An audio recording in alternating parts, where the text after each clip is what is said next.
नाजरीन, vitamin B7 जिसको biotin भी कहते हैं और बहुत ही कम लोग जानते होंगे कि इसको विटामिन H भी कहा जाता है। ये विटामिन्स के उस ग्रुप से है जो कि जिस्म में ज़ख़ीरा नहीं हो सकते। खुराक से इस्तेमाल के बाद ज़ायद मिकदार पेशाब के रास्ते जिस्म से निकल जाती है। यही वजह है कि विटामिन B7 की रोज़ाना जिस्म को ज़रूरत होती है।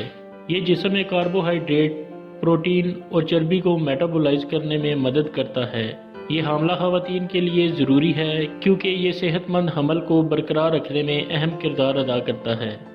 शुगर के मरीज़ जो टाइप 1 या टाइप 2 किसी भी किस्म की शुगर की बीमारी में मुब्तला हैं, ये इनके लिए भी फ़ायदेमंद है क्योंकि ये इनके जिस्म में ग्लूकोज की ज़ायद मिकदार को कम करता है और ये लबलबा की सेहत को बेहतर करता है और लबलबे से इंसुलिन के इखराज को बेहतर करता है, जिससे शुगर के कंट्रोल में मदद मिलती है।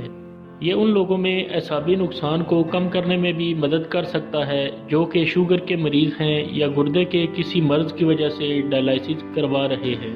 अक्सर लोग विटामिन B7 के सप्लीमेंट्स बालों और नाखूनों की सेहत को बेहतर बनाने के लिए इस्तेमाल करते हैं, लेकिन हकीकत में इस बात का कोई ठोस सबूत नहीं है कि ये बालों और नाखूनों की सेहत को बेहतर करता है।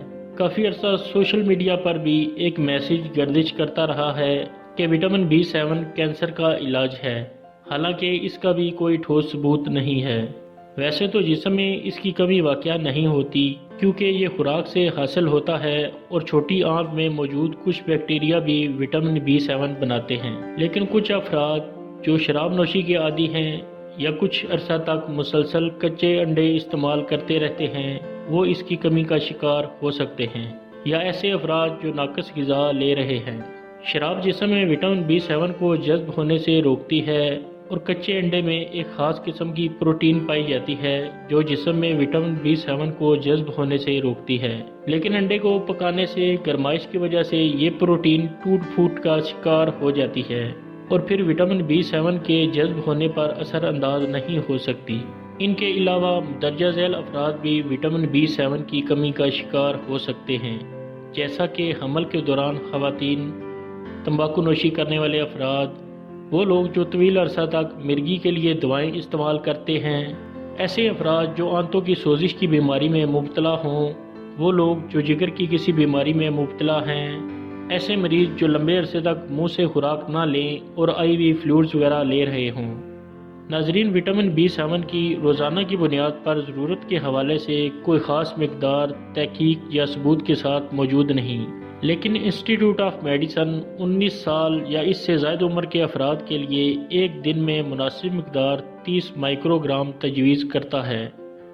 ज़्यादा मिकदार में सप्लीमेंट्स वगैरह की सूरत में इसके इस्तेमाल के कोई जहरीले असरात नहीं, लेकिन ये कुछ अद्वियात, जड़ी बूटियों और सप्लीमेंट्स के साथ ताअम्मुल कर सकता है जो कि जिस्म के लिए नुकसानदेह साबित हो सकता है।